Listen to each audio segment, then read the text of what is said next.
தலைமை செயலகத்தில் அமைச்சர்களாக இருந்தவருடைய அறைகளில் இருந்த அப்போதைய முதலமைச்சர் மு.க.ஸ்டாலினுடைய புகைப்படம் தற்போது அகற்றப்பட்டு வருகிறது.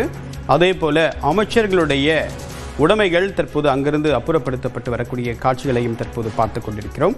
தற்போது முதலமைச்சர் பதவியை மு.க.ஸ்டாலின் ராஜினாமா செய்த நிலையில் அந்த ராஜினாமா கடிதத்தை ஆளுநர் அர்லேக்கர் ஏற்றுக்கொண்ட நிலையில் இந்த அடுத்த அரசுக்கு பொறுப்பேற்கக்கூடிய வகையில் அதற்கு நடைமுறைகள் பின்பற்றப்பட்டு வருகிறது. தற்போது தலைமை செயலகத்தில் அமைச்சர்களுடைய அறைகளில் வைக்கப்பட்டிருந்த முதலமைச்சர் மு.க.ஸ்டாலின் மற்றும் முன்னாள் முதலமைச்சர் கருணாநிதியுடைய புகைப்படங்கள் அகற்றப்பட்டு வரக்கூடிய காட்சிகளை பார்த்துக் கொண்டிருக்கிறோம். இது ஒரு வழக்கமான நடைமுறைதான். கூடுதல் தகவலுடன் நம்முடைய சிறப்பு செய்தியாளர் வெங்கட் விவரம் என்ன?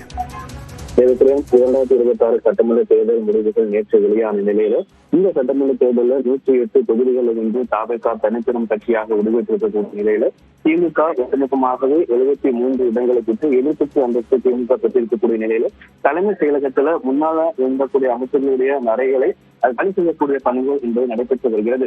அந்த முன்னால் இருந்த அமைச்சர்களுடைய பொருட்கள் மற்றும் அவங்களுடைய பொருட்கள் அனைவருமே ஊழியர்கள் மூலியமாக அப்புறப்படுத்தப்பட்டு வருகிறது.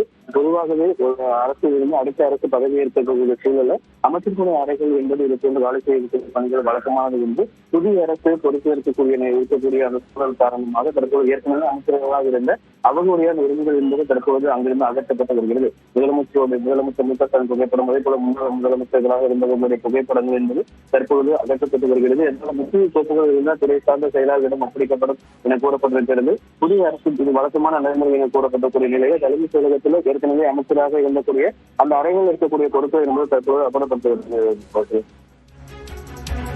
விரிவான தகவலுக்கு நன்றி வெங்கட்.